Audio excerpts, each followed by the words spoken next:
அம்மாவுடைய 9வது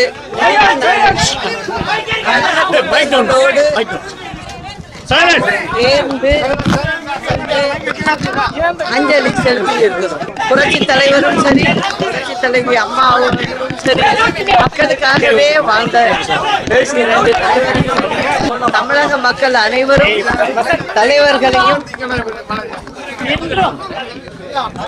மனதார வைத்திருக்கிறார்கள். அந்த தமிழ் மக்களுக்காக புரட்சி தலைவி அவர்கள் எண்ணற்ற ஏழை எளிய மக்களுக்கு நல்ல பல திட்டங்களை கொடுத்தவர். நம்முடைய தமிழக மக்களின் மனதில் வாழ்ந்து கொண்டிருக்கிறார்கள். இந்த தலைவர்களுடைய வழியில் நாங்களும் தமிழக மக்களுக்கு நல்ல பல திட்டங்களை செயல்படுத்துவோம் என்பதை இந்த நேரத்தில் சொல்லிக் கொள்கிறேன்.